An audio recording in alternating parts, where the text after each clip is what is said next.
Hello बच्चों, हम ecosystem में प्रोड्यूसर को पढ़ लिए थे।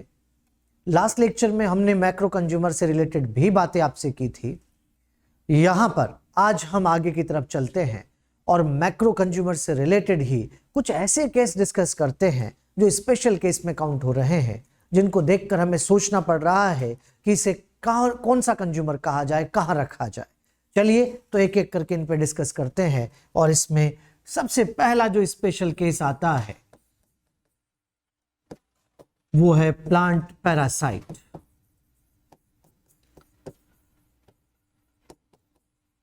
प्लांट पैरासाइट चाहे कस्कूटा, चाहे रेफ्लेशिया, कोई भी हो, प्लांट पैरासाइट प्राइमरी कंज्यूमर होंगे, क्योंकि प्लांट को कंज्यूम कर रहे हैं और जो प्लांट को कंज्यूम करता है उसे प्राइमरी कंज्यूमर के नाम से पुकारा जाएगा। यहीं पर बेटा हम एनिमल पैरासाइट की बात करते हैं, और एनिमल पैरासाइट चाहे लीच चाहे कोई और, इसे आप सेकेंडरी कंज्यूमर के नाम से पुकारेंगे। एनिमल पैरासाइट सेकेंडरी कंज्यूमर कहलाते हैं। यहां पर एक बात आपके मन में आ सकती है कि सर, जब लीच काऊ के ऊपर चिपकी हुई है तो सेकेंडरी कंज्यूमर है, लेकिन जब वही लीच क्रोकोडाइल के माउथ में चली जाती है, वहां उसके गम्स में चिपक जाती है, तो वो कौन सी कंज्यूमर होगी? अगर ऐसी बात आती है तो उस केस में यहां पर समझ जाइए बेटा, जब वो लीच क्रोकोडाइल के माउथ में जाएगी तो वहां पर वो कौन सी कंज्यूमर होगी। अगर ये एग्जामिनर को पूछना है तो फूड चेन बना के देगा, फूड चेन बना के देगा, तब उसके अकॉर्डिंग हम आंसर करेंगे। फिलहाल तो हमें यहां पर अगर डायरेक्ट क्वेश्चन आता है तो लीच क्या है, तो सेकेंडरी कंज्यूमर है। अगर एग्जामिनर हमसे कुछ और पूछना चाहता है, कुछ और जानना चाहता है, तो फूड चेन बनाएगा, और फूड चेन जब बना के देगा तो अगर T3 पे हुई तो सेकेंडरी, T4 पे हुई तो उसे क्वाटरनरी, T4 पे हुई तो उसको टर्शरी कंज्यूमर के नाम से पुकार देंगे, T5 पे हुई तो क्वाटरनरी कंज्यूमर कह देंगे बेटा। जब जहां होगी उसके नाम से पुकारेंगे, लेकिन जब तक कुछ ना कहा जाए तो हमारे लिए लीच सेकेंडरी कंज्यूमर ही होगी, ये ध्यान रखेंगे आप। हाँ, पैरासाइट को टॉप कंज्यूमर नहीं कहना है, इसे टॉप कंज्यूमर के नाम से नहीं पुकारेंगे। एक और केस आता है हमारे पास, और वो आ रहा है इंसेक्टिवरस प्लांट का।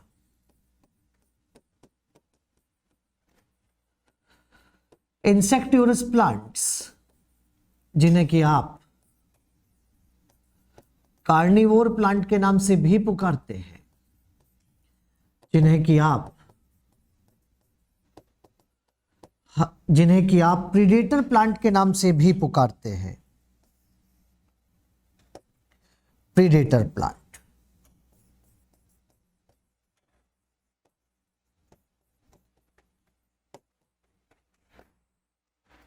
जैसे नेपिंथीज, यूट्रिकुलेरिया, ड्रोसेरा, चाहे कोई भी हो, याद रखेंगे ये प्रोड्यूसर भी है, अरे ये सेकेंडरी कंज्यूमर भी है, क्योंकि ये फोटोसिंथेसिस तो करते ही हैं, ये इंसेक्ट को भी खा रहे हैं।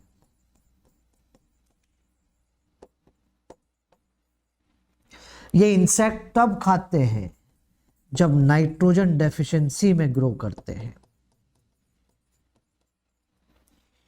अगर आप इन्हें आर्टिफिशियल नाइट्रोजन दे दो तो ये इंसेक्ट खाना छोड़ देंगे। तो इंसेक्ट तब खा रहे हैं जब नाइट्रोजन डेफिशिएंसी में ग्रो कर रहे हैं। तो बेटा याद रखो, ये प्रोड्यूसर भी है और ये सेकेंडरी कंज्यूमर भी है, दोनों की तरह बिहेव करते हैं। इन्होंने जिस इंसेक्ट को खाया है वो इंसेक्ट किसी प्लांट को खा के आ रहा है, तो इंसेक्ट प्राइमरी कंज्यूमर और ये सेकेंडरी कंज्यूमर कहलाएंगे। लेकिन अब आप बच्चों के मन में आएगा कि सर, ये प्रोड्यूसर भी है, सेकेंडरी कंज्यूमर भी है, और एग्जाम में आ गया तो हम क्या करके आएंगे। चलिए एग्जाम में आ रहा है तो हम उसी हिसाब से इनको सोचने लग जाते हैं। एग्जाम में आपसे क्वेश्चन पूछा जा रहा है। क्वेश्चन यहां पर आया, नेपेंथीज क्या है, और आपके ऑप्शन है प्रोड्यूसर, आपके ऑप्शन है प्राइमरी कंज्यूमर, आपके ऑप्शन है सेकेंडरी कंज्यूमर। और एक कंफर्म है बोथ 1 और 3 जरूर मिलेगा आपको, क्योंकि एग्जामिनर भी जानता है कि ये किस दिक्कत में है, किस परेशानी में है, तो ऑप्शन वैसे ही फ्रेम करेगा। और इसके लिए आपको यहां पर ये वाले ऑप्शन जरूर मिलेंगे। प्रोड्यूसर के साथ सेकेंडरी कंज्यूमर होगा ही। लेकिन हाँ, एक बात सब बच्चे ध्यान रख लो, अगर कभी आपसे कहा जाता है at the time of insect eating insectivorous plant क्या है, तो आपका आंसर सेकेंडरी कंज्यूमर ही होगा, भले ही ये चारों ऑप्शन क्यों ना हो। अगर आपसे पूछा जाता है कि at the time of photosynthesis क्या है, तो आप उससे प्रोड्यूसर ही कहेंगे, भले ही ये चारों ऑप्शन ही क्यों ना हो। तो जब जो पूछा जाए उसका आंसर हम देंगे। एक और केस हमारे पास आ रहा है। नेक्स्ट केस यहां पर आता है और वो है स्पैरो, क्रो एंड कॉकरोच। ये तीनों के तीनों ओमनिवोर है बेटा। इनको आप ओमनिवोर के नाम से पुकारते हैं। स्पैरो आप जानते हैं सीड भी खाती है, आप जानते हैं कि ये इंसेक्ट भी खाती है। जब सीड खाती है तो इसे आप यहां पर प्राइमरी कंज्यूमर कहेंगे, और जब ये इंसेक्ट खाती है तो सेकेंडरी कंज्यूमर कहलाएगी।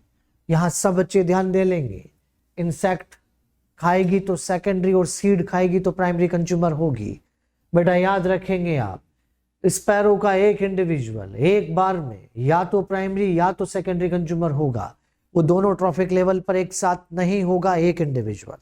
लेकिन हाँ, स्पैरो स्पीसीज इकोसिस्टम में एक से ज्यादा ट्रॉफिक लेवल कैरी करती है, ये कहना सही है।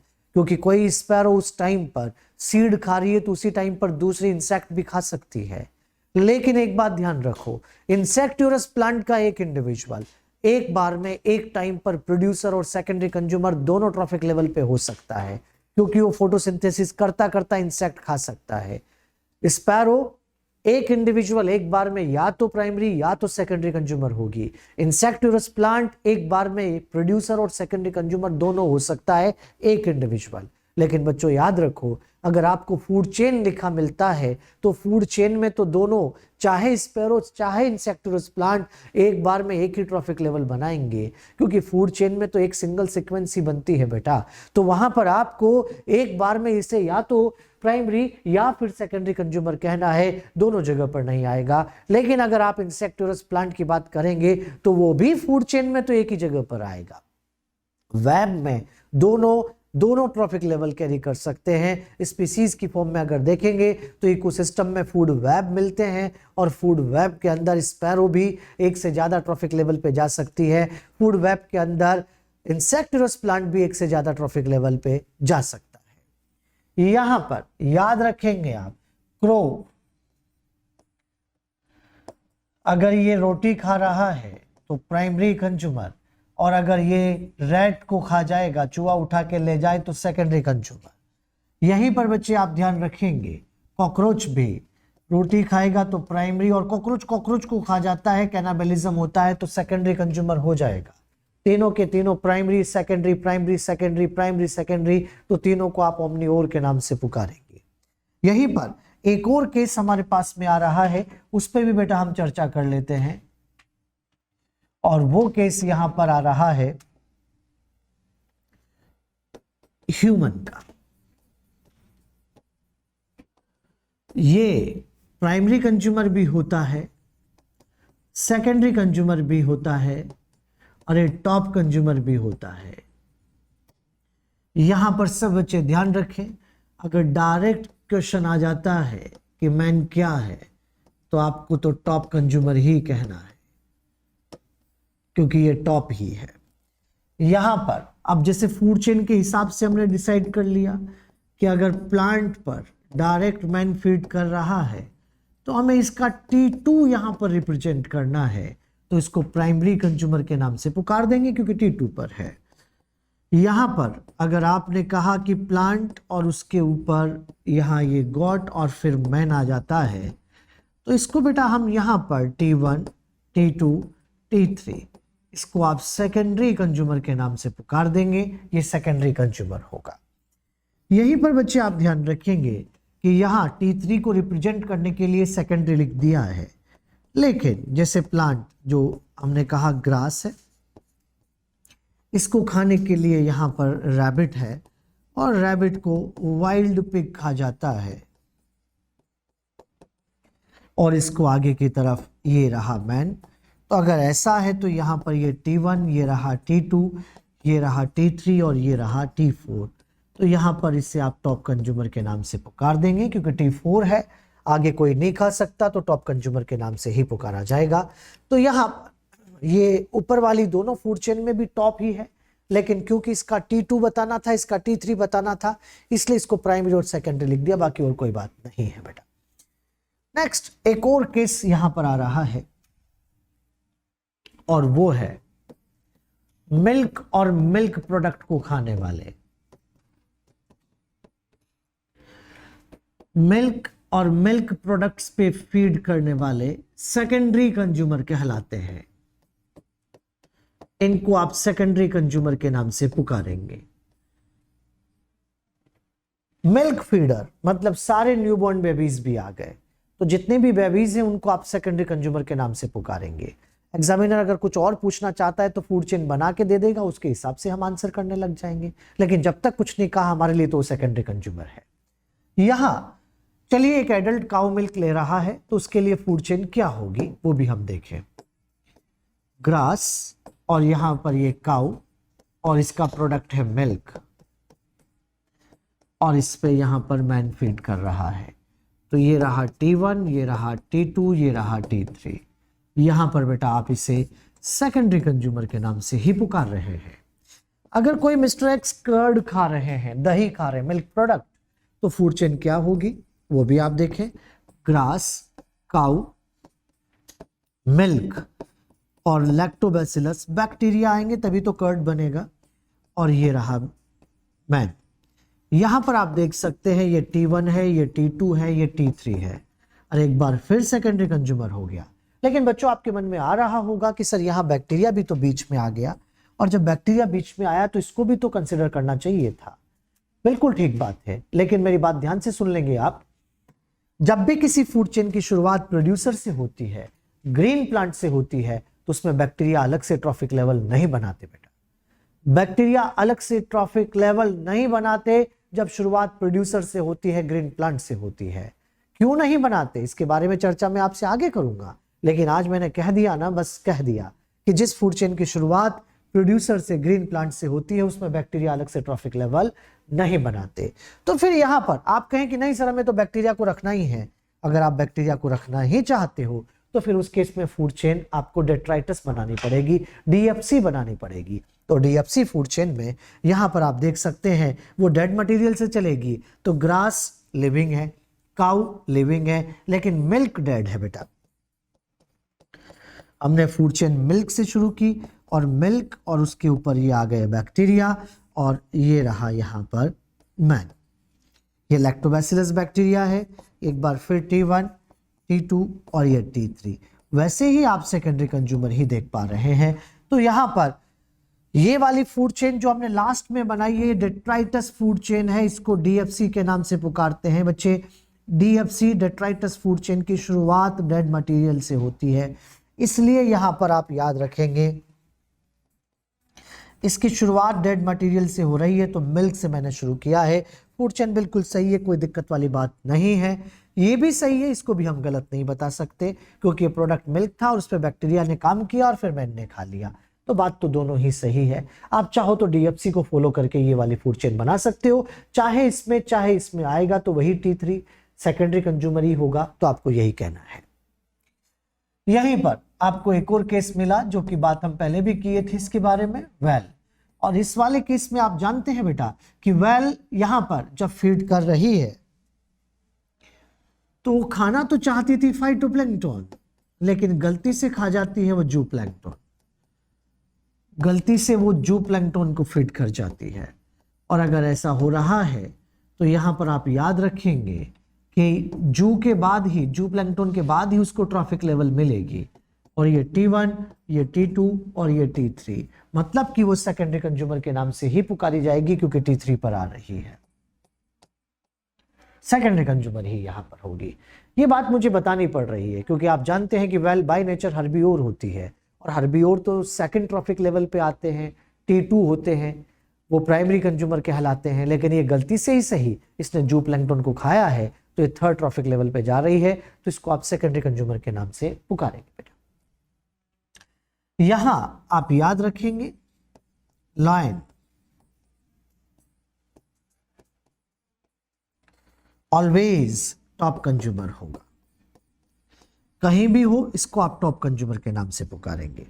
तो आज हमने यहां पर ये कुछ केसेस डिस्कस कर लिए आपके साथ। मैं एक बार फिर आपको बता देता हूं, हमने जो केस यहां पर डिस्कस किए हैं उसके अंदर प्लांट पैरासाइट प्राइमरी कंज्यूमर है, एनिमल पैरासाइट सेकेंडरी कंज्यूमर है, इंसेक्टिवस प्लांट प्रोड्यूसर और सेकेंडरी कंज्यूमर दोनों की तरह बिहेव कर सकता है। यहां पर हमने कहा कि स्पैरो, क्रो और कॉकरोच ओमनीओर हैं, ये primary secondary primary secondary primary secondary तीनों के तीनों ही ऐसे हैं। ह्यूमन भी प्राइमरी सेकेंडरी टॉप कंज्यूमर के लेवल पे हो सकता है, एक से ज्यादा ट्रॉफिक लेवल कैरी कर सकता है। डायरेक्ट क्वेश्चन आएगा तो टॉप है, वैसे इन दोनों में भी टॉप ही है, लेकिन मैंने इसको T2 और इसको T3 बताने के लिए इसको ऐसा लिखा है। यहां पर एक को हमने देखा कि मिल्क और मिल्क प्रोडक्ट को खाने वाले सेकेंडरी कंज्यूमर होते हैं। कैसे होते हैं इसके लिए फूड चेन्स भी मैंने आपको यहां पर समझा दी। वेल भी सेकेंडरी कंज्यूमर है बेटा, वेल अपनी फूड चेन की टॉप भी हो सकती है, लेकिन क्योंकि इसका T3 बताना है इसलिए हमने सेकेंडरी कहा है, और लाइन ऑलवेज टॉप कंज्यूमर होगा। यहां एक फूड चेन में आप बच्चों के सामने लिखता हूं और आप बच्चे मुझे बताइएगा कि कौन कौन सा कंज्यूमर है। चलिए देखते हैं हम। यहां पर हमने एक फूड चेन को लिखा जिसमें कि हमने कहा कि ग्रास है और उसको खाने के लिए रैबिट है, यहां पर फिर उसको खाने के लिए ये रहा वुल्फ और उसको खाने के लिए आगे की तरफ लाइन है। यहां पर ये रहा T1, यहां ये रहा T2, यहां ये रहा T3, यहां ये रहा T4। बेटा आप जानते हैं ना कि ग्रास यहां पर प्रोड्यूसर है, यहां पर रैबिट प्राइमरी कंज्यूमर होगा, यहां पर ये सेकेंडरी कंज्यूमर है, यहां पर ये टर्शरी या टॉप कंज्यूमर है। मैं एक बार फिर अपनी बात को रिपीट करता हूं, लाइन अपनी फूड चेन का टर्शरी कंज्यूमर भी है, लेकिन टर्शरी ना कहकर उसे टॉप कहना ज्यादा अच्छा है, क्योंकि अभी बताना जरूरी है कि फूड चेन रुक चुकी है, सेकेंडरी के बाद टर्शरी आएगा, ये अंडरस्टूड है, ये चर्चा मैंने आपसे पहले भी की थी बेटा। आइए ध्यान दीजिए, अब नेक्स्ट मैं क्या कह रहा हूं उसको समझिएगा। किसी भी फूड चेन में हर्बियोर का, अरे प्राइमरी कंज्यूमर का गजब का रोल होता है। हर्बियोर्स जब प्लांट के एनर्जी को खाते हैं तो अपना नया बायोमास बनाते हैं। अगर मैं इनके रेस्पेक्ट में सोचूं तो नया एनिमल फ्लेश बनाते हैं, क्योंकि इनमें डायरेक्ट प्लांट खाने की कैपेबिलिटी नहीं है। अगर ऐसा है तो उस केस में समझ जाओ रे बेटा, ये नया बायोमास बनाते हैं, मतलब कि नया एनिमल फ्लेश बनाते हैं। अगर ऐसा हो रहा है तो यहां पर आपको याद रखना है इन्होंने इनका फायदा कर दिया है। चलिए इस बात को आप ऐसे समझोगे, ध्यान से देखिएगा। अगर मैं आपसे कहूं कि फूड चेन से भेड़िया हटा दूं, आप कहेंगे हटा दो सर, लाइन रैबिट खा लेगा। लेकिन जिस दिन मैंने आपसे कह दिया कि फूड चेन से रैबिट को हटा दूं, तो आप बच्चे कहेंगे कि नहीं नहीं सर, रैबिट हटा दोगे तो उस केस में तो आगे वाले दोनों मर जाएंगे। अरे इसका रोल समझ में आ रहा है आपको, इसका रोल क्लियर हो रहा है आपको? कहो बेटा, they convert plant material into animal flesh. इन्होंने यहां पर प्लांट मटेरियल को एनिमल फ्लेश में कन्वर्ट किया है, plant material into animal flesh. और ऐसा करके इन्होंने यहां पर T3 और T4 का फायदा किया है, नया एनिमल फ्लेश बनाया है। नया एनिमल फ्लेश अगर तैयार किया है तो उस केस में बच्चे समझ जाइए, इन्होंने प्लांट से एनिमल एक फॉर्म से दूसरी फॉर्म में गए हैं, तो यहाँ पर इन्होंने प्रोड्यूसर की तरह काम किया है, तो ये भी अपनी फूड चेन के प्रोड्यूसर हैं, लेकिन प्राइमरी नहीं, सेकेंडरी प्रोड्यूसर के नाम से पुकारे जाएंगे। इनको आप सेकेंडरी प्रोड्यूसर कहोगे, और फूड चेन के जो रियल प्रोड्यूसर है उनको आप प्राइमरी प्रोड्यूसर के नाम से पुकारते हैं। भेड़िया अपनी फूड चेन का पहला कार्निवोर है, तो इसे प्राइमरी कार्निवोर कहा जाता है, इसे प्राइमरी कार्निवोर के नाम से पुकारा जाएगा, और यहां पर ये सेकेंडरी या फिर टॉप कार्निवोर होगा। टर्मिनोलॉजी थोड़ी सी डिफरेंट हो रही है, लेकिन चीजें वही है और कोई मुश्किल नहीं अगर आप ध्यान से देखते हैं तो। एक बात देखो बेटा, primary carnivore, secondary consumer, third trophic level, 1 2 3 बिल्कुल एक ही बात है। थर्ड ट्रॉफिक लेवल पे प्राइमरी कार्निवोर होते हैं कहा तो भी सही मानना है, यहां पर इनको सेकेंडरी कंज्यूमर कहा तो भी आपको सही मानना है। तो ये बातें हो गई यहां मैक्रो कंज्यूमर से रिलेटेड कंप्लीट। चलिए अब माइक्रो कंज्यूमर की भी चर्चा हम साथ में ही कर लेते हैं, ताकि एक पार्ट ये कंप्लीट हो जाएगा। तो यहां पर हम माइक्रो कंज्यूमर को भी समझ लेते हैं। और माइक्रो कंज्यूमर आप बच्चे जानते हैं कि माइक्रो कंज्यूमर्स डीकंपोजर्स हैं, इनको आप सैप्रोट्रॉफ, ऑस्मोट्रॉफ के नाम से भी पुकारते हैं। ऑस्मोट्रॉफ मतलब कि जो पहले पचाते हैं और फिर खाते हैं, ये यहां पर सैप्रोट्रॉफ, ऑस्मोट्रॉफ, इनको स्कैवेंजर भी कहा जा सकता है क्योंकि मरे हुए को खा रहे हैं। यहां पर बच्चों ध्यान दीजिए, आप जानते हैं कि डीकंपोजर है और हमारी अर्थ के सबसे अच्छे डीकंपोजर बैक्टीरिया और फंजाई। देखेंगे आप, ये डेड मटेरियल पे फीड करते हैं, ये डेड मटेरियल को खा रहे हैं। तो आज हमने देखा कि प्लांट और एनिमल दोनों का डेड मटेरियल ये पड़ा हुआ है, ये देखिए आप, प्लांट भी इसके अंदर मरा हुआ है मतलब डेड फॉर्म में है, एनिमल भी यहां है, ये दोनों का डेड मटेरियल यहां ऐसे पड़ा हुआ है। ये देखें, एक बात सब बच्चे यहीं पर ध्यान से सुन लो, जब भी कोई ऑर्गेनिज्म जिंदा होता है तो उसकी बॉडी के अंदर ऑर्गेनिक और इनऑर्गेनिक दोनों होते हैं बेटा। ऑर्गेनिक का अमाउंट ज्यादा होता है, इनऑर्गेनिक कम होता है। ऑर्गेनिक कॉम्प्लेक्स है, इनऑर्गेनिक फ्री नहीं, बॉन्डेड है ऑर्गेनिक के साथ। मैं रिपीट करूंगा अपने शब्दों को, ध्यान से देखेंगे आप, फिर सुनेंगे आप। जब भी कोई ऑर्गेनिज्म जिंदा होता है तो उसकी बॉडी में ऑर्गेनिक इनऑर्गेनिक दोनों होता है। ऑर्गेनिक का अमाउंट ज्यादा, इनऑर्गेनिक का अमाउंट कम। ऑर्गेनिक कॉम्प्लेक्स होता है, इनऑर्गेनिक सिंपल। बॉन्डेड होता है इनऑर्गेनिक ऑर्गेनिक के साथ। यहां पर ध्यान रखेंगे आप, ये जब ताजा ताजा मरे हैं, अभी अभी मरे हैं, तो इनकी बॉडी के अंदर कॉम्प्लेक्स ऑर्गेनिक मटेरियल है और साथ के साथ इनऑर्गेनिक मिनरल भी है बेटा। ऑर्गेनिक का अमाउंट ज्यादा है, इनऑर्गेनिक अमाउंट कम है। यहां इनऑर्गेनिक ऑर्गेनिक के साथ में बॉन्डेड है, यह आपको ध्यान रखना है। लेकिन अब बैक्टीरिया फंगस की एक्टिविटी शुरू हो चुकी है।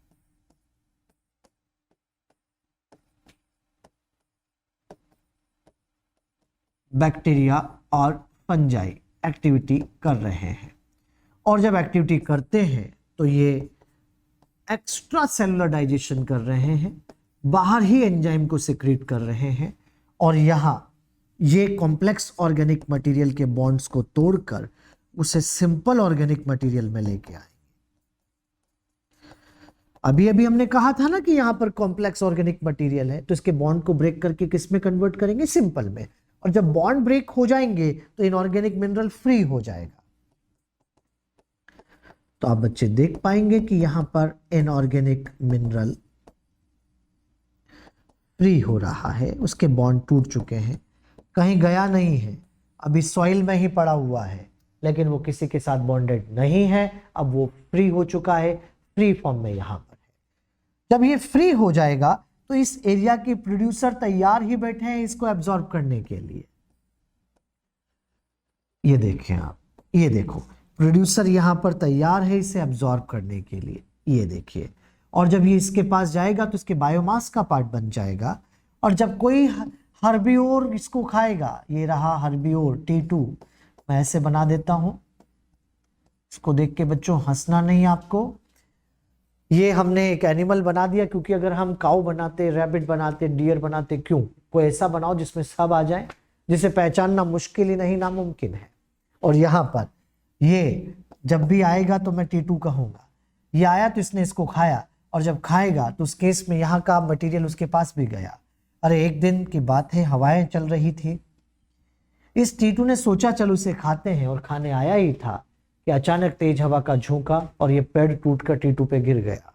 अरे T2 और पेड़ दोनों हमारे बीच नहीं रहे, क्या हम वापस यहीं पर आ गए जहां से चले थे? अरे इनऑर्गेनिक मिनरल जहां से चला था वहीं वापस आ गया। इस तरह की साइकिल को आप मिनरल साइकिल के नाम से पुकारेंगे। इस बात से एक चीज समझ में आ रही है कि इनऑर्गेनिक मिनरल साइक्लिक हो रहा है, ये जहां से चलता है वापस वहीं पर आ जाता है, साइक्लिक हो रहा है। इन्होंने यहां पर कॉम्प्लेक्स को सिंपल में ट्रांसफॉर्म किया है, इसलिए इनको आप ट्रांसफॉर्मर के नाम से भी पुकारते हैं। अरे इन्होंने बड़े को छोटे में रिड्यूस किया है, तो इनको आप रिड्यूसर के नाम से भी पुकारते हैं। सारे नाम एक बार मैं दोबारा आपके सामने बोल रहा हूं, micro consumer, decomposer, saprotroph, osmotroph, scavenger, transformer, reducer, ये सब नाम इसी के लिए ही यहां पर यूज किए जा रहे हैं। वैसे एक बात है बेटा, हम एनिमल्स, हम ह्यूमन एनिमल्स, हम और एनिमल्स भी डीकंपोजर हैं, क्योंकि हम भी तो वही काम कर रहे हैं जो बैक्टीरिया फंगस करते हैं। फर्क सिर्फ इतना है कि उन्होंने बॉडी से बाहर किया और हम बॉडी के अंदर कर रहे हैं। अरे हम भी तो डाइजेस्ट करते हैं बॉडी के अंदर, तो हम भी तो कॉम्प्लेक्स को सिंपल में लेके जाते हैं, हम भी तो इनऑर्गेनिक मिनरल को फ्री करवाते हैं, लेकिन हम स्वार्थी डीकंपोजर हैं, क्योंकि इनऑर्गेनिक मिनरल का मैक्सिमम पार्ट हम बॉडी के अंदर रोकते हैं। अरे जरा बैक्टीरिया फंजाई को देखो, ये इनऑर्गेनिक मिनरल का मैक्सिमम पार्ट सॉइल में लेके आते हैं। अगर ये ऐसा करते हैं तो ये यहाँ पर इनऑर्गेनिक मिनरल का मैक्सिमम पार्ट सॉइल में लाकर नेचर के लिए काम करते हैं। समझ जाइए, नेचर के रियल डिकम्पोजर तो बैक्टीरिया फंजाई होंगे, हम तो नारियल हैं। नारियल का मतलब समझा दिया था मैंने आपको, हम तो नारियल हैं क्योंकि हम रियल डिकम्पोजर नहीं हैं। यही नेचर के लिए सच में काम कर रहे हैं। इनऑर्गेनिक मिनरल हमारी बॉडी का पार्ट बनता चला जाता है। ऐसा तब तक होगा जब तक हम जिंदा हैं। जिस दिन हम मर जाएंगे दो बातें होंगी, या तो हमें जला देंगे या दफना देंगे। अगर जला दिया तो इनऑर्गेनिक मिनरल राख में आ जाएगा, और दफना दिया तो वहीं बैक्टीरिया फंजाई तोड़कर हमें मिट्टी में मिला देंगे।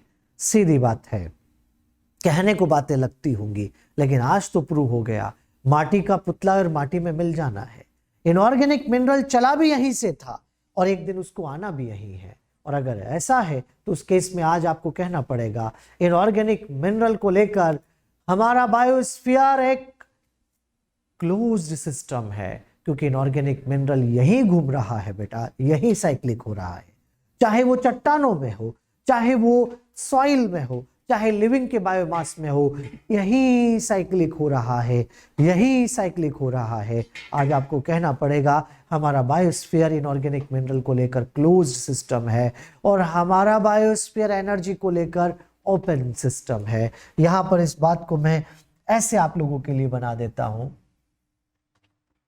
हमारा बायोस्फीयर, यहां पर आप बच्चे देख पाएंगे, ये रहा बायोस्फीयर, ये यहां एटमॉस्फेयर, हाइड्रोस्फीयर, लिथोस्फीयर। अरे कहो इनऑर्गेनिक मिनरल यही घूम रहा है बेटा, यहीं पर साइक्लिक हो रहा है। लेकिन एनर्जी तो बाहर से आ भी सकती है और एनर्जी बाहर जा भी सकती है। तो एनर्जी को लेकर ओपन और इनऑर्गेनिक मिनरल को लेकर क्लोज्ड सिस्टम है हमारा बायोस्फीयर।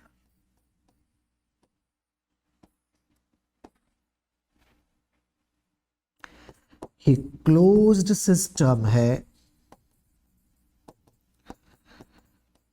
इनऑर्गेनिक मिनरल को लेकर। अरे ये ओपन सिस्टम है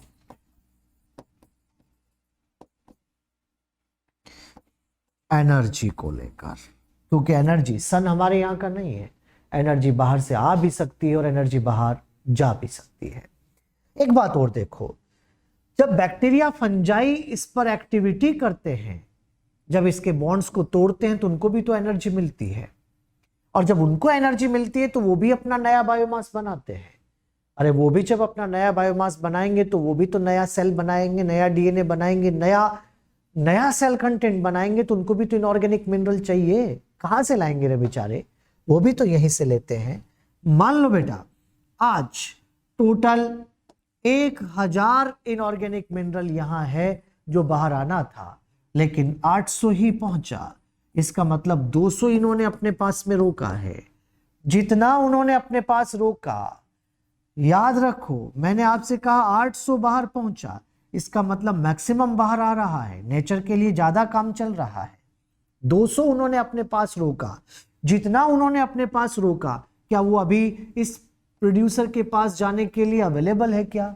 नहीं बेटा, वो अभी मोबाइल नहीं है। This phenomena called as nutrient immobilization. सीधी बात है, यहां पर आप बच्चों को ऐसे ही समझ लेना है। मैं आपको इस तरह से समझा देता हूं कि कॉम्प्लेक्स ऑर्गेनिक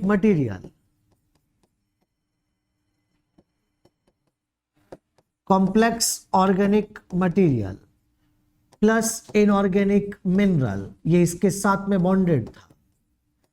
इनऑर्गेनिक मिनरल्स, यहां जब बैक्टीरिया फंजाई की एक्टिविटी हुई तो उस केस में बैक्टीरिया फंजाई ने एंजाइम सिक्रीट किया, यही पढ़ा बेटा हमने, और एंजाइम सिक्रीट करके यहां पर सिंपल ऑर्गेनिक मटेरियल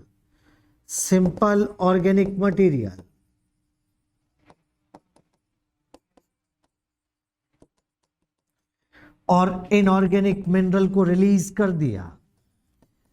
ये इनऑर्गेनिक मिनरल आज यहां पर 1000 मैंने आपसे कहा, लेकिन सॉइल के अंदर ये यहां पर 800 और माइक्रोबियल बायोमास में 200।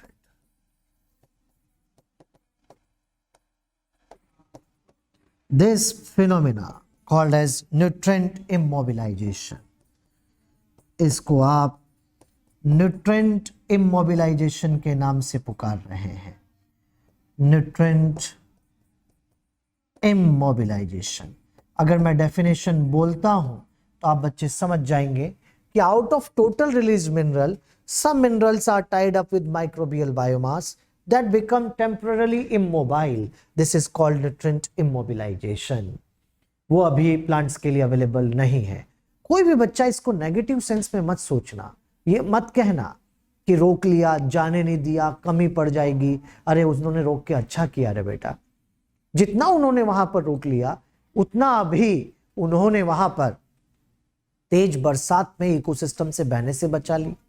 उन्होंने ऐसी लेयर्स में जाने से रोक लिया जहां चला जाता तो प्लांट एब्जॉर्ब भी नहीं कर पाता। अच्छा किया, कहो अच्छा किया उन्होंने रोक कर, ताकि वो आगे इकोसिस्टम के लिए अवेलेबल रहेगा। तो हमें कहना पड़ेगा nutrient immobilisation is a mode of nutrient conservation. ये न्यूट्रिएंट को रोकने का तरीका है, न्यूट्रिएंट को कंजर्व करने का तरीका है। क्योंकि माइक्रोब्स ने भी कौन सा हमेशा के लिए रोक लिया रे, एक दिन मरना तो वही है ना, और जब मरेंगे वहीं तो वापस न्यूट्रिएंट वहीं तो आएंगे। तो एक तरह का न्यूट्रिएंट कंजर्वेशन हो रहा है। तो इस तरह से आज ये माइक्रो कंज्यूमर भी कंप्लीट हो गए। हमने प्रोड्यूसर को पढ़ लिया, मैक्रो को पढ़ लिया, माइक्रो को पढ़ लिया। अब इनको अरेंज करके हम फूड चेन बनाएंगे और उसमें साथ में एनर्जी फ्लो भी पढ़ेंगे बेटा, जिसकी चर्चा करेंगे हम अगले लेक्चर में। आज के लिए इतना ही ठीक है। Thank you.